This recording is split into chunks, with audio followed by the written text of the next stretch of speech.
That little condo is a good start for a first investment, Emma. But you know you should sell it to help Michael secure the proper family home. You don't need all that space anyway. Aunt Clara, my mother's older sister, delivered the sentence like a casual instruction, not a request. Her eyes didn't even meet mine across the granite countertop. She was watching my parents, Richard and Elaine, sitting quietly on the living room sofa.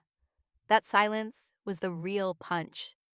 I was 32, a senior financial analyst in Seattle, and the $400,000 condo she dismissed had taken me 6 years of 12-hour days to buy. It was the only asset I owned that they hadn't touched. I remember thinking, not for the first time, that I was invisible, just a resource. Michael, my 28-year-old brother, had just been handed a $950,000 trust home for his new life as a real estate agent who hadn't closed a sale in 6 months. His struggle, as always, was defined by what he needed me to give up. My parents' quiet presence was a loud confirmation of their lifelong betrayal, their complete and total prioritization of their son's comfort over their daughter's stability. I felt the familiar, searing anger. Not shock, just confirmation.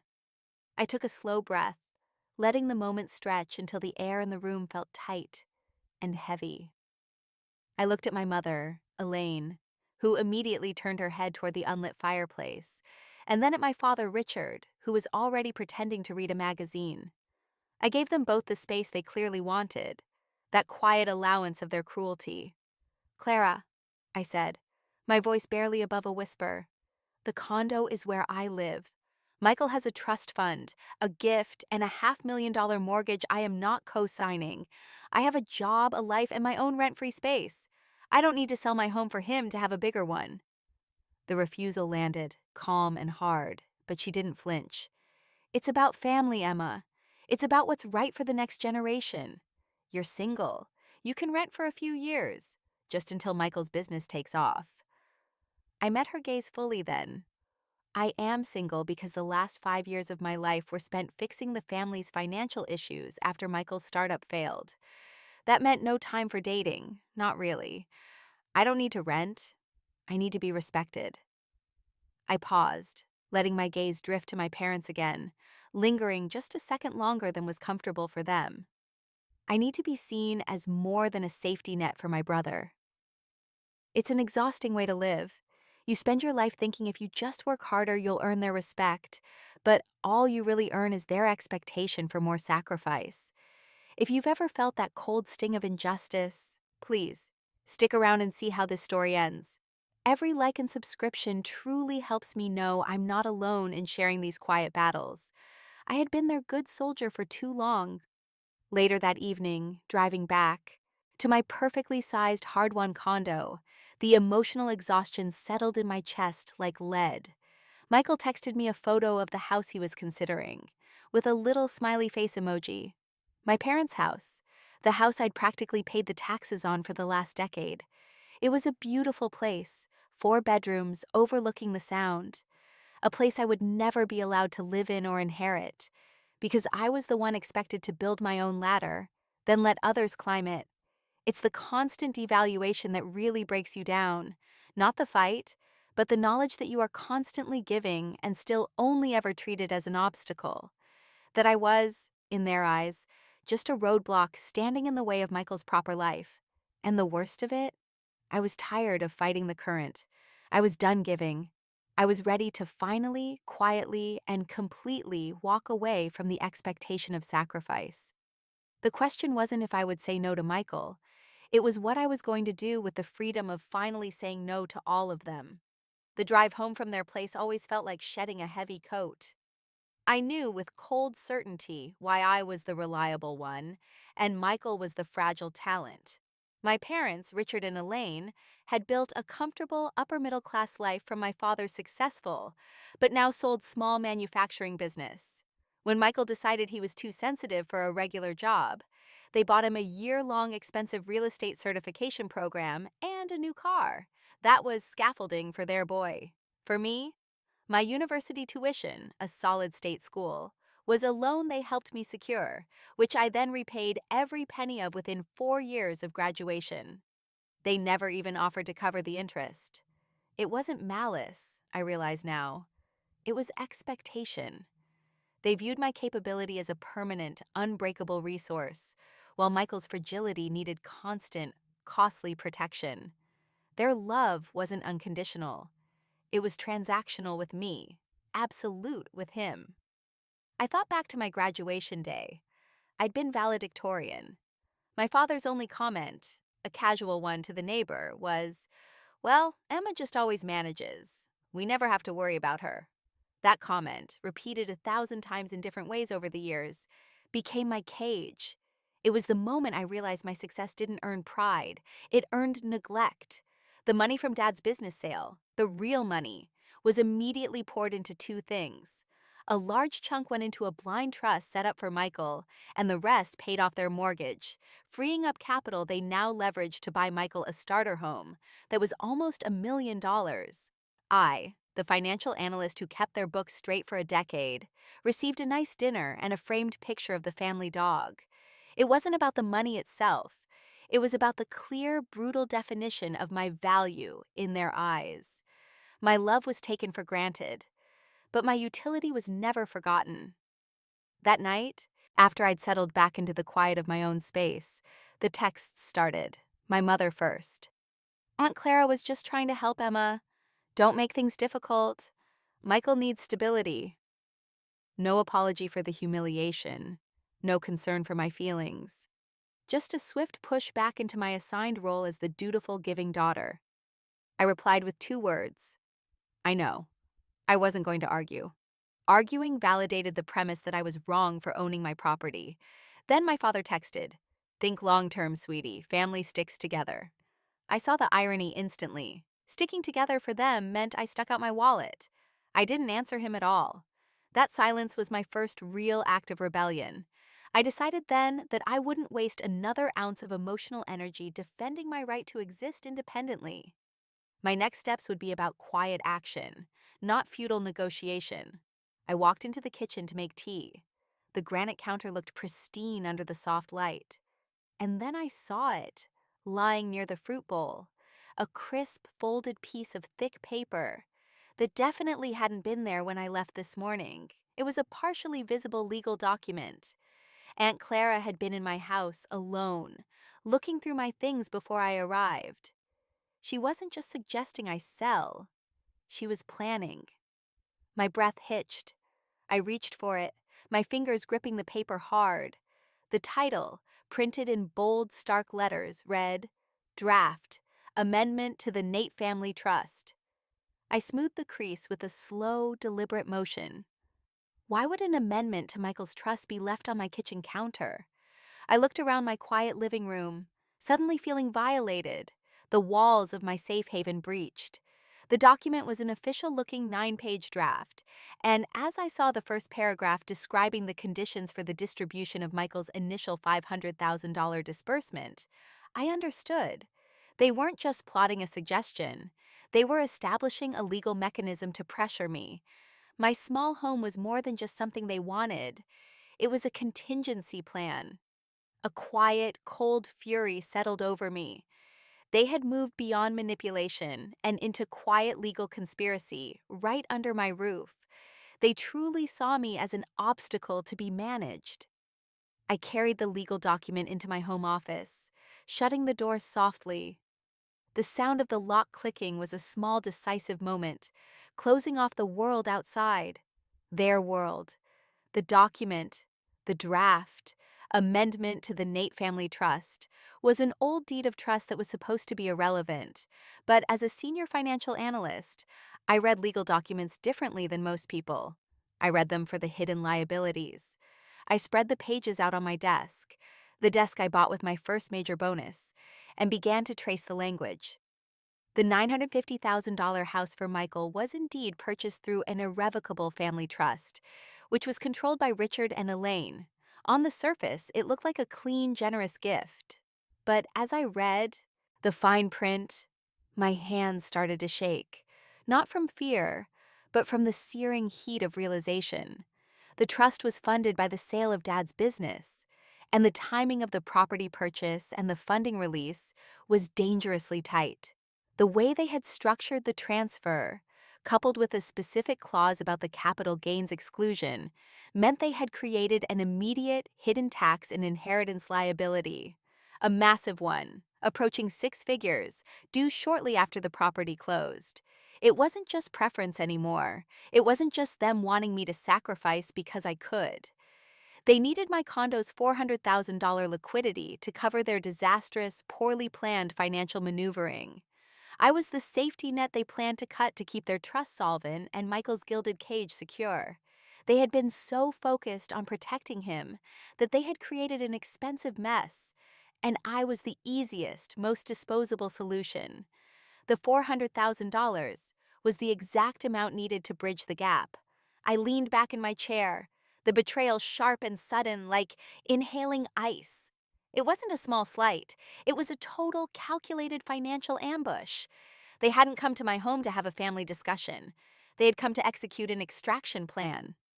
Aunt Clara, the family lawyer, had been the silent enforcer, the one leaving the clue behind either accidentally or deliberately. It didn't matter which. The truth was laid bare. I was not a daughter. I was a financial instrument. The emotional energy shifted completely. The hurt that had kept me trapped for years, the constant ache of being overlooked, instantly evaporated. In its place rose a cold, clear, strategic anger. It was quiet, contained, and absolutely lethal. I was done being the victim of their poor planning and endless favorability toward Michael. I had spent my entire adult life building my own resources, only to find they viewed those resources as communal property, to be allocated to the one who struggled more. I made a vow right there in the quiet space of my office, looking down at the document that confirmed my family's ultimate selfishness. I whispered it aloud, just loud enough for me to hear. They will never control me again. The decision was made. I was no longer playing their game. I would not allow myself to be cut for their convenience. This realization was the inciting incident. The giving was over. I straightened my spine, feeling the sudden, strange lightness of true independence. I didn't need to cry. I needed to move. My hands, steady now, reached for my laptop. I didn't open my firm's financial models. I didn't look at my condo's amortization schedule. I typed a single, calculated phrase into the search bar: Independent Legal Consultation, Seattle. I needed a lawyer who specialized in trust litigation and financial protection, someone who understood how to quietly dismantle a poorly constructed scheme from the inside out. I looked at the names scrolling across the screen, heart beating with a slow, powerful rhythm. The planning had begun. They had chosen their path of betrayal. Now I would choose mine, of quiet, devastating counter-strategy. The game had changed. I was finally ready to play.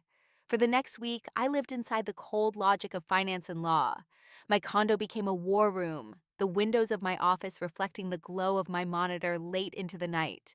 My professional training, the same skills my family always dismissed as just a job, was finally being deployed for my own survival.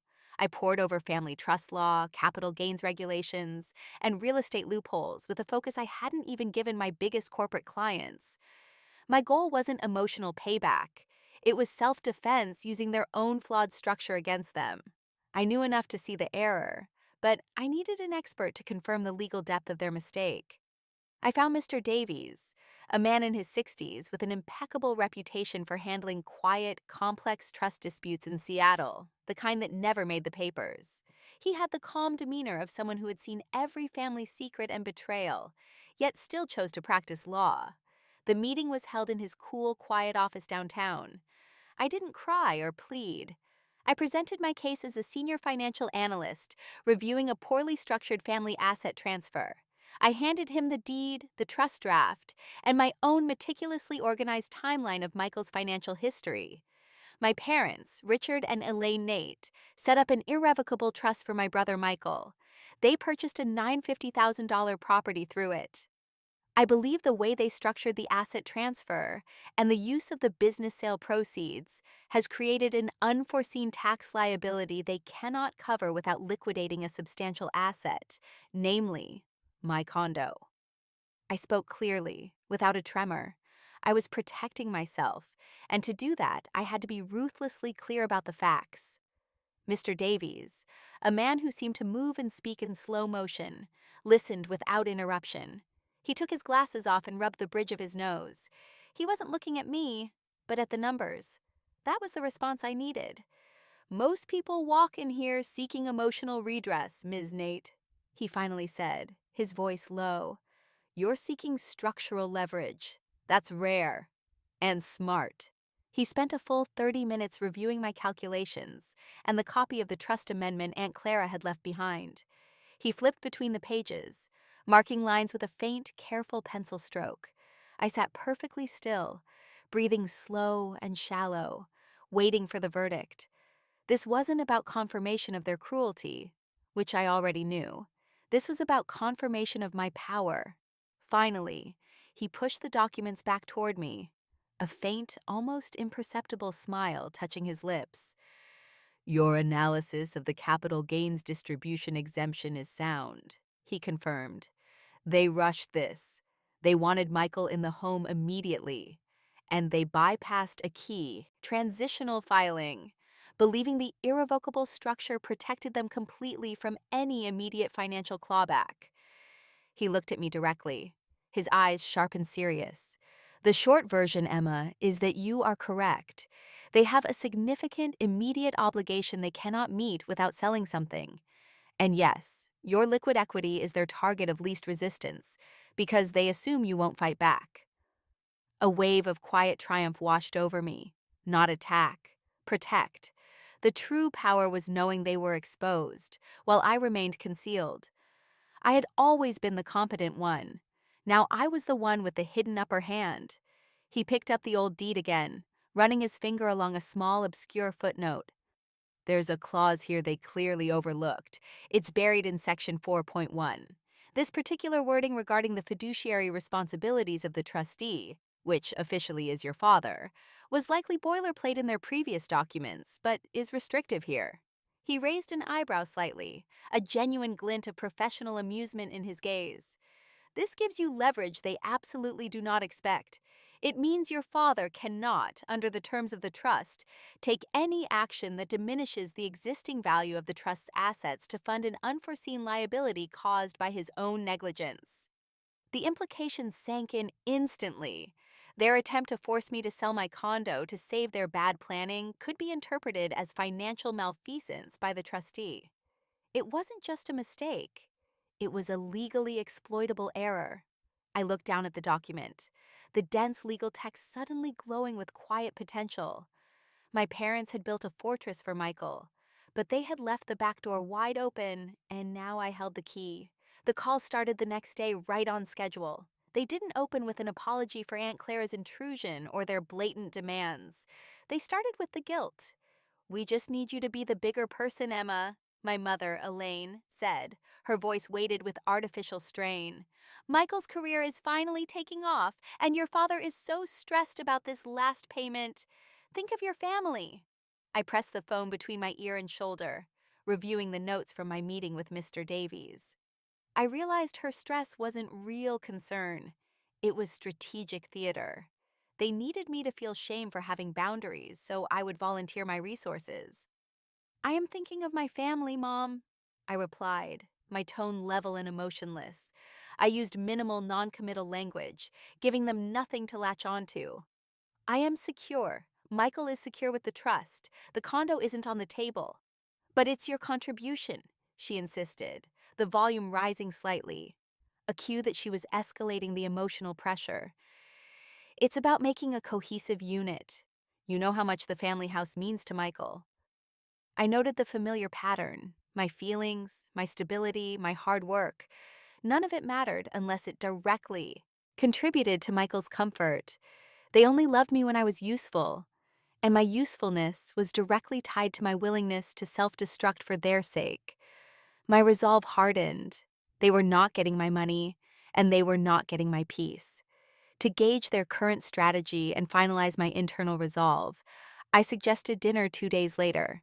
My treat, at a nice Italian place they loved.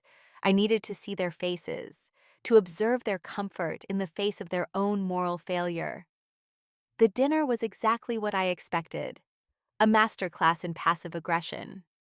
The table was dressed in white linen, but the atmosphere felt heavy and cheap. Michael, oblivious and expansive, talked only about the square footage of his new potential home. My parents threw microaggressions across the table like little stones. "It must be nice being so debt-free, Emma," my father remarked, after Michael complained about the cost of granite countertops. "Some of us don't have that luxury, being bogged down with responsibility." I met his gaze, holding it steadily. "It is nice, Dad. It comes from saving and strict adherence to a budget, something I learned from your business." I didn't say that I learned financial discipline because I never had the luxury of a safety net. "You know," Michael cut in, swallowing a mouthful of pasta, "Aunt Clara is being a huge pain with all the paperwork for the trust closing. She's really focused on the small details. I told her, just talk to Mr. Peterson at Northwest Fiduciary. He handles the big legal stuff." The name hung in the air. Mr. Peterson at Northwest Fiduciary. Michael was completely unaware of the gift he'd just given me. Aunt Clara was the family lawyer, the one who drafted the flawed trust. Mr. Peterson, based on Michael's offhand comment, was the external counsel, the one they were using for the actual fiduciary filings, the expert who was supposed to clean up Aunt Clara's mistakes. I smiled faintly, tasting no emotion in the gesture. "Oh, a fiduciary lawyer? Important work." "Totally," Michael beamed, missing the subtext entirely. "Keeps things tidy." Tidy, right. Mr. Davies had confirmed their legal vulnerability, and now I had the name of the high-level counsel they were relying on. This was not a small family matter. It was a complex legal chess game they were playing using Aunt Clara's legal office and Mr. Peterson's firm. My calm resolve solidified into a blueprint. I had my goal, I had my leverage, and now I had the name of their expert. Seeing them sitting there, so comfortable in their righteousness, it makes you wonder, at what point do you stop being the good child and start being the smart one? I'm genuinely curious what you would have said in that moment. Tell me in the comments, I read all of them. I knew the difference between being a good person and being a financial mark. I had spent years being the good daughter, and it had only bought me a seat at the table where they planned my liquidation. I looked at Michael, so entitled, so carefree. I wasn't going to destroy him, but I was absolutely going to use the mechanism they built for him to secure my own permanent freedom from their demands. I would move faster and quieter than they ever thought possible. The name Michael dropped, Mr. Peterson at Northwest Fiduciary, was the missing piece. I spent the next day running quiet digital searches, cross-referencing public legal filings. As a senior financial analyst, I knew exactly which databases to check and how to follow the faintest paper trail. What I found was chilling. My initial assessment had been too generous. The issue wasn't just a simple tax liability they couldn't cover. It involved a complex and aggressive use of the capital gains exemption from the business sale. If the trust was audited, the discrepancy wasn't just a penalty. It was bordering on financial fraud. They weren't just trying to cover a large bill. They were trying to silently extinguish a legal risk that could seriously harm my father, the fiduciary. My $400,000 wasn't just helpful. It was hush money, necessary to quickly settle the matter before it escalated beyond Aunt Clara's control and involved federal eyes. The gravity of their deception settled over me like a cold blanket.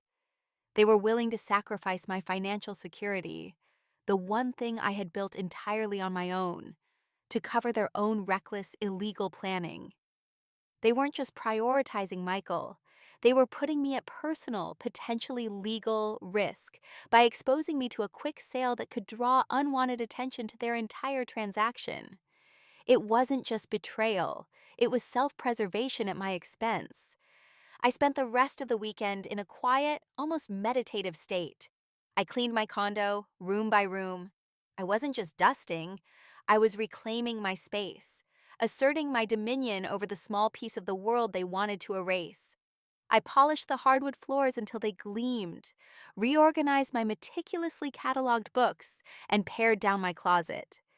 Each quiet domestic act was a counterpoint to the chaos they were trying to impose. This space was mine. This life was mine. They would not contaminate it. I felt a profound, contained sense of power. I wasn't angry in the volatile, emotional way they were used to seeing. I was calm, resolved, and strategic. Their immediate blow had failed, and now they were operating in the dark, believing I was still just the obedient daughter who might eventually break down and hand over the deed. My revenge would not be a sudden, public confrontation, which is what Michael, craving drama, might expect. It would be a slow, legal chokehold. I would use the leverage Mr. Davies identified to expose their financial negligence to the relevant parties, forcing them to unwind the trust structure and face the financial consequences of their own errors. My aim was not to bankrupt them, but to permanently remove their ability to manipulate me and to force them to pay the price of their constant favoritism. Sunday evening, the condo was pristine, the air clean and quiet. I sat at my desk, looking out at the city lights, feeling a profound sense of self-possession. It was time to stop planning and start acting. I picked up my phone. When Mr. Davies answered, his voice sounded exactly the same. Measured, deliberate. I didn't waste time on pleasantries. My voice was low, firm, and entirely professional. Mr. Davies, this is Emma Nate. I have reviewed our plan and I'm ready to move forward. I want to send the letter of intent. A brief pause stretched on the line, heavy with silent comprehension. Understood, Emma, he said. I will prepare the documents. It's an interesting play, going after the fiduciary duty first. I closed my eyes for a moment, picturing my father, Richard, signing the paperwork that designated him the sole trustee, the position that now made him vulnerable. It wasn't pity I felt, but clarity. He made the choices, Mr. Davies. Now he has to own the consequences. Send the letter. The fight was officially underway. They would soon learn that the competent daughter was also the dangerous one. The following Tuesday, I arranged the meeting. Not at my place, which was mine, and not at theirs, which felt like a bank vault. We met at a neutral upscale coffee shop downtown, the kind of place where noise dampens sharp words. I arrived first, ordered my tea, and settled into a corner booth, the large windows reflecting the clear, cold Seattle sky. I felt calm, almost detached, as if I were about to present a difficult financial truth to a client who wouldn't like the prognosis. When Richard and Elaine arrived, they looked stressed, not guilty. Their stress was purely external, focused on the potential loss of money, not the loss of me. They took the seats opposite me. Emma, let's just talk about this like adults, my father Richard began, his voice tight with false patience. You know we need this to settle the account. It's a temporary loan, really. You'll get the money back with interest. My mother Elaine nodded urgently. We wouldn't ask unless it was absolutely essential. Think of Michael, darling. He's closing on the house next month. I set my mug down gently. The small sound felt loud in the space between us. I looked straight at my father. I'm not selling the condo, Dad, and it's not a loan. It's an unnecessary liquidation caused by structural negligence in the trust setup. The shift in language hit them immediately. They were expecting tears, a temper tantrum, a tired surrender. They got an audit. Richard frowned, confusion warring with irritation. What are you talking about? Aunt Clara set it up perfectly. Aunt Clara is a family lawyer, not a fiduciary expert, I countered, my voice low and steady. When you executed the property transfer using the accelerated business capital gains exclusion, you exposed the trust to an immediate six-figure tax liability. I leaned forward slightly. You bypassed the necessary transitional filing to rush the purchase, putting the trust at risk of an audit that could trigger fraud inquiries against you, as the sole trustee, for failing your fiduciary duty to the assets. Elaine gasped, a dramatic performative noise.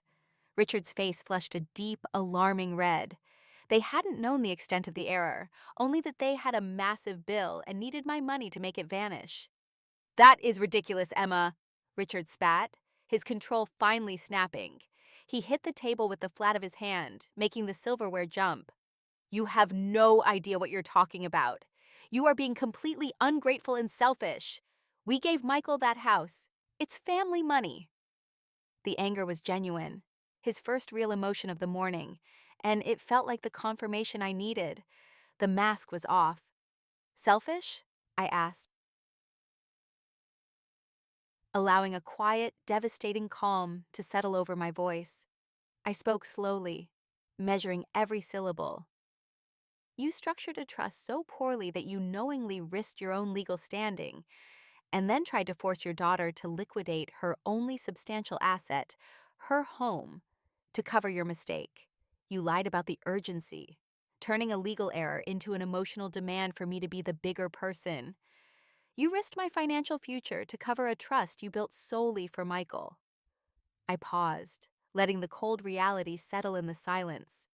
"That's not love, Dad. That's a contingency plan." Elaine suddenly dissolved, her shoulders shaking. She buried her face in her hands, her sobs coming in high, theatrical pitches. My immediate thought wasn't sympathy, but critique. Her head was angled just so, ensuring maximum visibility of her distress to the surrounding tables. It was a practiced performance, the family's ultimate weapon of emotional manipulation. I watched her for a moment, waiting for the surge of guilt that used to cripple me. It didn't come. Instead, I felt a vast, empty stillness. I knew this cry. I knew it was meant to shatter my composure and make me retract my words. I remained completely unmoved, a quiet sentinel against her manufactured grief. I had exposed their structural negligence. Now they were trying to expose my lack of filial piety. The cost of their betrayal was their inability to ever affect me emotionally again. Richard looked from his sobbing wife to my unyielding face, a flicker of true fear in his eyes. He realized, finally, that he hadn't just angered me. He had permanently lost the compliant daughter who fixed his messes. I was done fixing. Elaine continued to cry, her body heaving. I simply waited, feeling the heavy stillness of my own resolve. I wasn't going anywhere. She couldn't cry away the tax liability, and she couldn't cry away the fiduciary failure. The power had shifted completely. Leaving the coffee shop felt like shedding years of expectation. As I walked away from the booth where my mother was still performing her silent tears, and my father was sputtering with impotent rage, I didn't feel the familiar stab of guilt or the hollow ache of disappointment. I felt an overwhelming sense of liberation. The cycle was broken. I had finally, definitively refused to be the dutiful daughter, and the sky hadn't fallen. Instead, I felt grounded, anchored in my own financial and emotional truth. I realized that my self-worth had been so tightly linked to their approval that rejecting them, even over a financial matter, felt like a fundamental act of self-reclamation. My refusal was not about the money itself. It was about protecting the boundary they insisted on violating.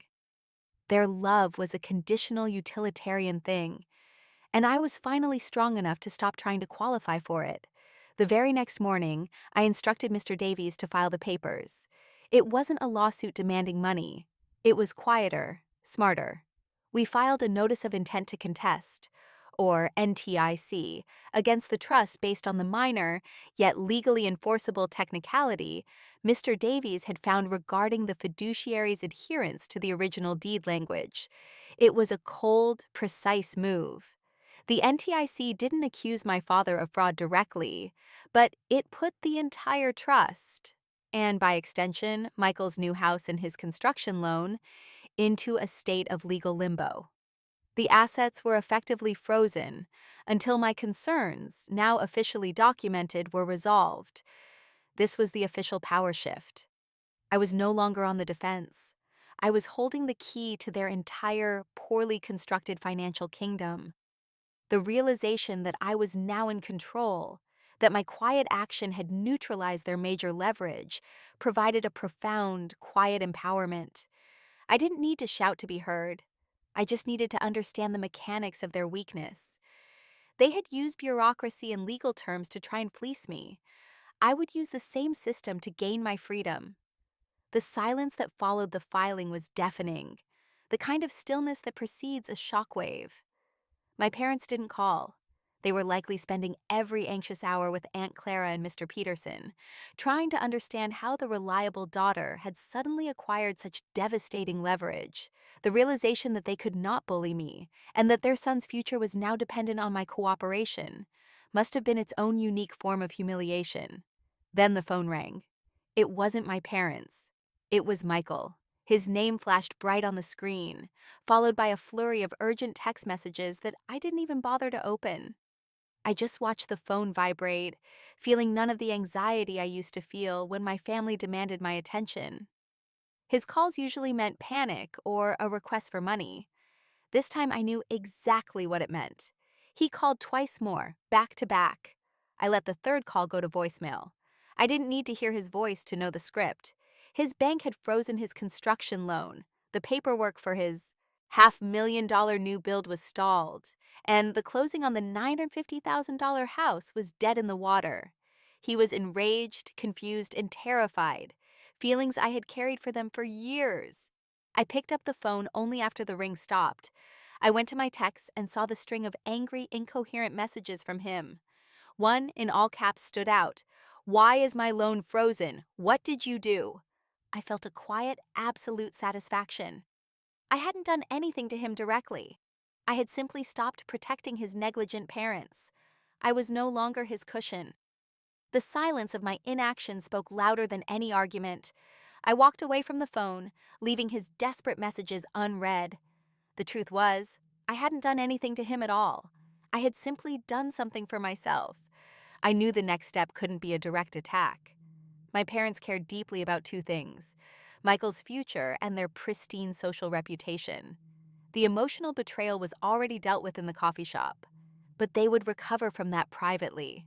The financial hypocrisy, however, the fact that they were risking everything for Michael due to their own negligent corner-cutting decisions, was the truth that would truly wound their public facade. I chose my messenger carefully. Our distant cousin, Sarah. Sarah lived for social currency and was connected to every charity board and golf club my parents frequented. I didn't leak confidential legal documents, only key, non-confidential facts. The fact that Michael's multi-million-dollar trust was inexplicably frozen, and the fact that this was due to an unforeseen legal technicality related to my father's fiduciary role. I framed it as concern. I simply told Sarah I was worried about my father and the stress he was under trying to sort out Michael's housing issues. The subtle implication was that my successful senior analyst sister was having to help cover up a mess created by the poor planning of the family patriarch. Within 24 hours, the carefully constructed facade of the Nate family's untouchable prosperity began to crack. I realized the hypocrisy and deceit were not just aimed at me, they were built into their public identity. Their status was based on a lie of effortless success, which they constantly reinforced by broadcasting Michael's expensive gifts while quietly exploiting my resources. Now the question's starting circulating. Why is Richard's trust frozen? Did he really try to circumvent the tax man? Is Michael really a struggling agent, or is he actually bankrupt? The call started immediately, not from my parents initially, but from Elaine's friends, cloaked in concern. "Elaine said you were having a little argument, Emma. Everything all right? I heard something about the trust being held up," one friend asked, her tone dripping with manufactured worry. "Oh, it's just a complex financial restructuring," I replied, keeping my voice light and distant.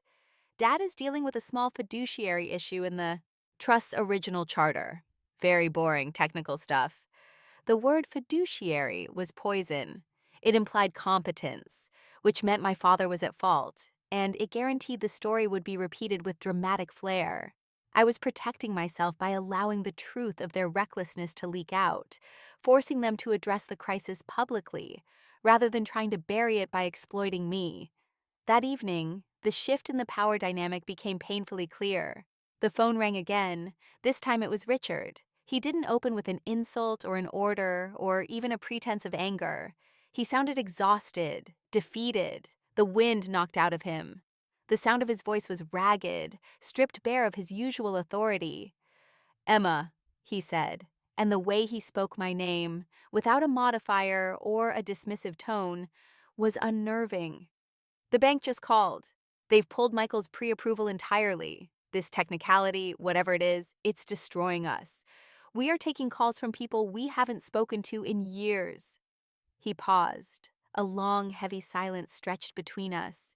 He was begging now, not ordering. "What exactly do you want, Emma?" he asked, the question laced with surrender.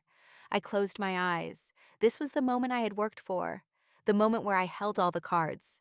And they finally saw me, not as a tool, but as a person capable of independent, devastating action.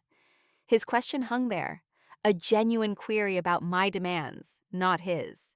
When you realize the people who were supposed to protect you are the ones who put the deepest cuts on you, where do you draw the line between justice and mercy? Does their regret even matter at that point? Keep watching, because the full price for their actions is about to be revealed. I opened my eyes, looking at the silent city. I had everything I needed now, their admission of failure and their surrender of control. But what I really wanted couldn't be bought with money or legal maneuvers. It had to be about permanent freedom. "I want the same thing you wanted for Michael, Dad," I replied, my voice steady, clear, and utterly final. "Security, but mine will be permanent, and it won't be at the expense of anyone else." "I want the same thing you wanted for Michael, Dad," I had told him. "Security, but mine will be permanent, and it won't be at the expense of anyone else." His defeated question, "What exactly do you want, Emma?" had given me the opening. I consulted with Mr. Davies one last time. We didn't need to fight a court battle. We just needed the threat of one. The goal was total, dignified surrender, not mutual destruction. My terms were precise, designed to secure my future and, more importantly, to force them to acknowledge the truth. I sent the demands to Mr. Davies, who formally conveyed them to my parents' lawyer, Mr. Peterson, adding the necessary legal weight. First, I demanded a formal notarized statement from both my parents, acknowledging that their attempts to pressure me into selling my condo were driven by the need to cover a financial liability caused by errors in the Nate family trust structure. It was an acknowledgement of financial malfeasance, not just emotional neglect. It was my protection against future schemes. Second, I demanded an equitable distribution of the residual liquid assets from my father's sold business, the assets that were sitting outside of Michael's frozen trust. This wasn't about greed. It was about correcting the decade-long imbalance. I wasn't just fixing their mess. I was making sure my own efforts were finally recognized and compensated, placing me beyond their financial reach forever. This distribution was the only way to generate the immediate capital necessary to clear the tax liability and unfreeze the trust. I presented this not as a negotiation, but as a mandatory condition for the immediate withdrawal of the notice of intent to contest, which would instantly unfreeze Michael's assets and save his house. The ball was entirely in their court. They could either save their son's home and their reputation by facing the truth, or they could fight me, losing both their social standing and potentially facing a full financial audit. They chose to capitulate. We scheduled a final meeting. I insisted it be a formal mediation setting. I wasn't doing this alone or in a quiet coffee shop where tears could derail the conversation. I made sure Aunt Clara was present, representing the initial flawed legal strategy, and Mr. Peterson, representing the professionals who had to clean up the mess. And most crucially, I insisted Michael be there. He needed to witness the full, complex truth of his privilege and his parents' sacrifice. This was the final public meeting, the reckoning. My internal reflection in the days leading up to the meeting was quiet, profoundly calm. This truly wasn't about the money anymore. It was about dignity. It was about forcing the people who had exploited my reliability to acknowledge that my value was not in my endless capacity to give, but in my power to walk away and expose their lies. The revenge was subtle, not violent. It was forcing them to tell the truth. Michael, still blind to the full scope of the legal maneuver, messaged me the night before. I knew he was angry, confused, and self-pitying. He hadn't sent an apology or a query about the trust's details. Only this: "How could you do this to your own family?" I read the message without emotion. I didn't reply. He still thought I was the aggressor, not the survivor. He still didn't grasp that they had done this to me first. His question was proof that their emotional blindness was complete. But tomorrow, in front of witnesses, the truth would be recorded, notarized, and paid for. That was the trap, and they were already inside. The mediation room was sterile, modern, and quiet, a perfect setting for cold, clean transactions. Mr. Davies and I sat on one side, facing the entire cluster: Richard, Elaine, Michael, Aunt Clara, and Mr. Peterson. I had chosen a severe, dark suit, a visual declaration that I was here as a professional, not a relative. The air was thick with the silent resentment of the defeated. The meeting began with Mr. Peterson, my parents' counsel, reading the agreed-upon statement. It was a humiliating moment for my father. The document was heavily worded and legally sound, confirming my analysis. Due to a failure in transitional due diligence regarding the transfer of capital assets into the Nate Family Trust, the fiduciary, Mr. Richard Nate, inadvertently created a significant unforeseen tax obligation. Mr. Peterson read, his voice dry. To cover this unforeseen liability, Mr. and Mrs. Nate approached their daughter, Emma Nate, requesting she sell her personal property, the condo, to provide immediate liquidity. Ms. Nate has since correctly identified this situation as placing her personal financial security at risk to compensate for the trust's initial structural error. Richard and Elaine sat stiffly, their eyes fixed on the table. The words structural error and fiduciary were their public shaming.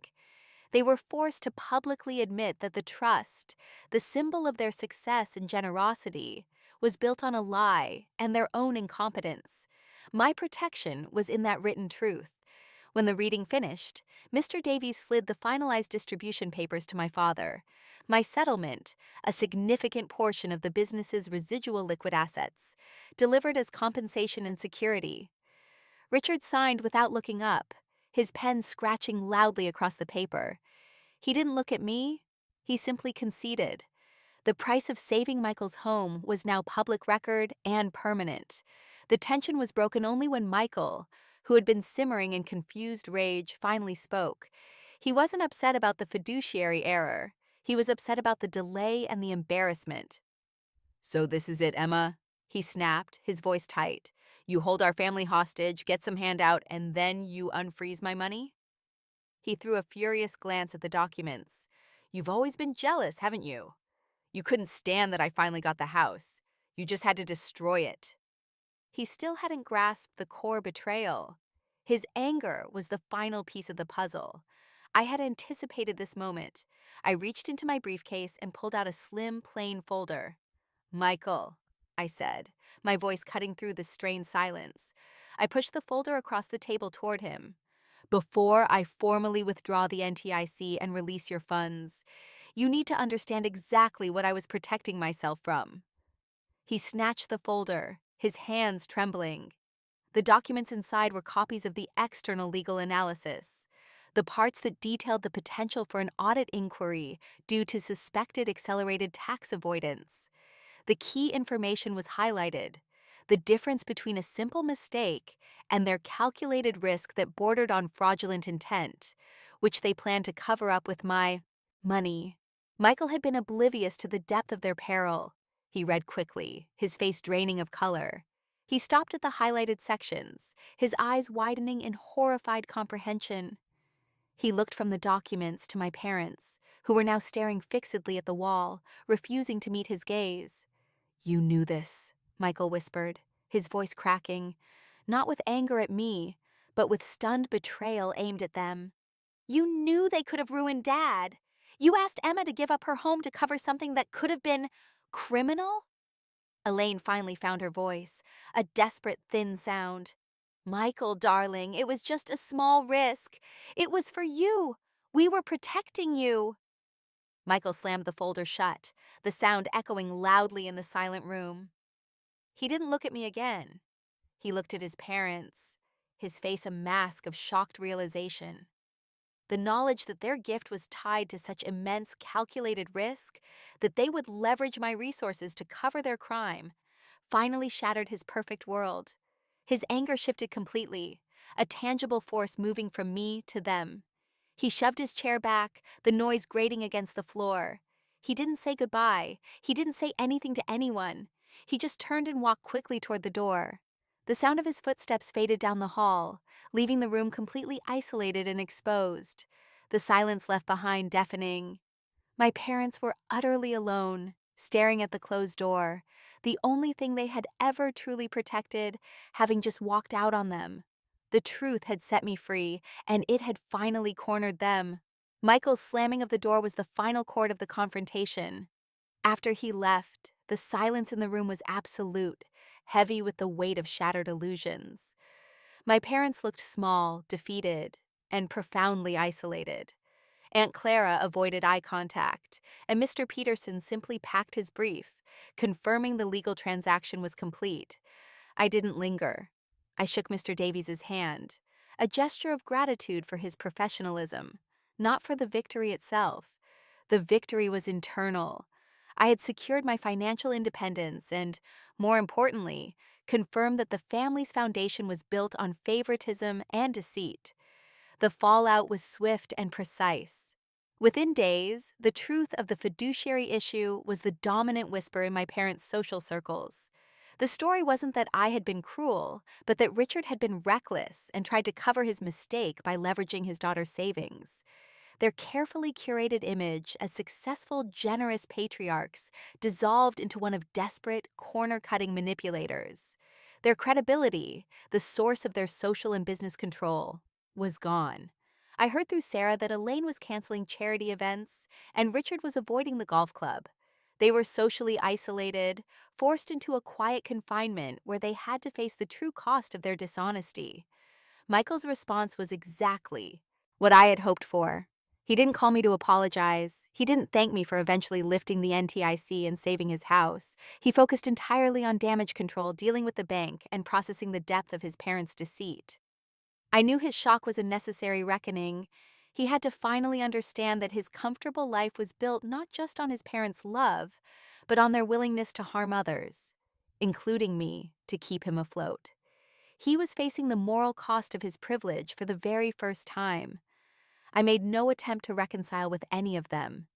I had won the moral and financial battle, but there was no victory celebration, only quiet detachment. My silence was my new boundary. About a week later, my phone rang late one evening. It was my mother, Elaine. I watched the screen.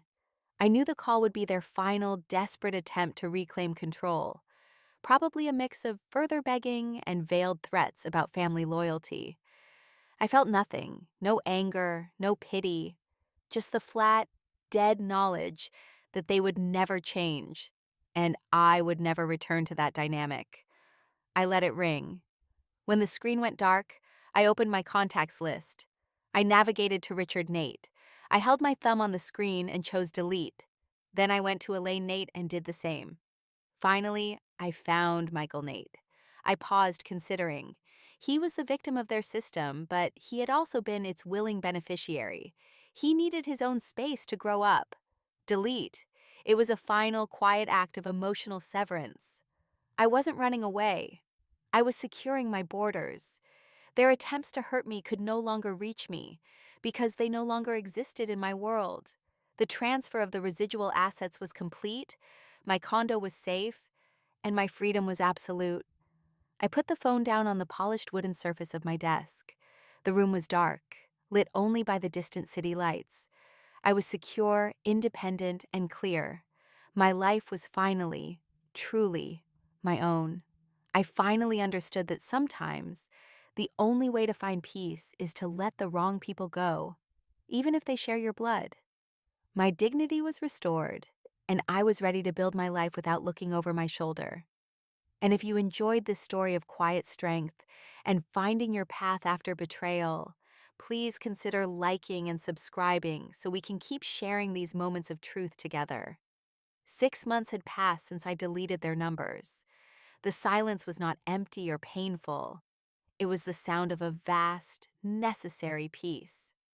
The financial transfers were long complete. The funds settled into my high-yield accounts, securing my future exactly as I had intended. My parents were no longer a financial or emotional factor in my life. I hadn't just returned to my old life, I had built a new one. My focus shifted entirely to my career, where I was now leveraging my high-stakes, real-world legal experience to my advantage. I also found a new hobby: pottery, working the clay, molding something beautiful and lasting with my own. Two hands felt profoundly symbolic. I was remaking my life, slowly, deliberately. A few months ago, I sold the condo. I sold it not because Richard and Elaine had demanded it, but because I was ready to move on. The condo, once a symbol of my hard-won independence, was now merely the battleground. I used the profit, along with the assets I secured from the settlement, to buy something entirely different: a small, beautiful cabin nestled in the woods an hour outside the city. The cabin was all wood, glass, and quiet. It was a place where my name meant only Emma, the resident, not Emma, the dutiful daughter, or Emma, the resented sister. It was truly mine, untouched by their hands or expectations. I often sat on the porch drinking my tea, reflecting on the nature of peace. I realized that true revenge wasn't their social downfall, or Michael's temporary embarrassment, though those were satisfying consequences of their choices. True revenge was my independence. It was the fact that I existed perfectly well without them, and in fact, I thrived. My life was steady, built on my own merit, and secured by my own strategy. The emotional weight I had carried for years, the burden of trying to earn approval that was never coming, was simply gone. It was replaced by a quiet self-respect. I had fought with cool competence and won not just money, but my dignity. I haven't spoken to Richard, Elaine, or Michael since the mediation. They haven't tried to call again since I ignored that last plea. My peace is the deep, profound silence where their manipulation used to thrive. The space they no longer occupy is the space where I finally built myself. I had been trying my whole life to be seen and loved by them, and it was in fighting them that I finally saw myself, clear, strong, and deserving of protection. That was the ultimate gift. Christmas came and went without a word, which was a blessing. But in the quiet days of the new year, a heavy cream envelope arrived with a recognizable, precise handwriting. It was from Aunt Clara. I opened it cautiously, expecting a lecture. Inside was a simple, elegant holiday card, completely devoid of any festive cheer. There was no apology for her role, no attempt at reconciliation, only a single, begrudging line, written in her sharp, slanted script: "You always were too smart for us." I put the card down and laughed, a genuine, clean sound that felt entirely new. It wasn't praise. It was an acknowledgement of defeat. They couldn't hate me for being selfish if they admitted I was simply smarter. It was the only compliment I ever needed from that family, because it recognized the quiet power I had always possessed and finally wielded. I stood up, walked to the window, and looked out at the snow dusting the tall pines around my new cabin. I was seen, recognized, and finally free. This story of how I found my footing, my strength, and my absolute freedom is finally finished. If you resonated with my journey of taking back what was mine and finding your own quiet power, I hope you'll like this video and subscribe to the channel so we can continue to share these important truths. The heavy cream card from Aunt Clara still sat on my table, the single line of grudging admission resting like a pebble of truth. You always were too smart for us. I picked it up again, the weight of their long history contained in that one thin piece of paper. It felt good. a small, final validation from the outside world that I hadn't been crazy or selfish, just competent enough to escape. I smiled, a genuine, quiet smile that reached my eyes. I didn't need to keep the evidence. I walked to the hearth and gently placed the card on the small pile of kindling. I struck a match and watched the paper curl and blacken, the expensive cream color turning to ash. It wasn't an angry act. It was a final ceremony of release. The old chapter was over, consumed by the simple act of fire. I stepped out onto the cabin porch. It wasn't a snowy day. The weather had turned to a soft, persistent coastal rain, washing the world clean. I sat in the wooden chair, wrapped in a thick wool shawl, and simply watched the water streak down the pine needles. I wasn't looking over my shoulder anymore. I was independent, financially secure, and emotionally whole. The true revenge wasn't in the legal battle or the exposure of their deceit. That was just the mechanism of my escape. The revenge was complete the day I decided my well-being was more important than their approval. That day, I stopped being their resource and started being my own foundation. The hardest part of the trauma wasn't the betrayal itself. Betrayal is a sharp, sudden pain you can address. The hardest part was the slow, exhausting process of accepting that they would never be the parents I needed, and then learning to let that expectation go entirely. It was accepting that I couldn't save them from their own flaws, and that trying to do so was only hurting myself. Now, I understand that the greatest freedom is the absence of obligation to those who never valued you. I have built a life defined by my choices, my career successes, and the quiet rhythm of the rain outside my own walls.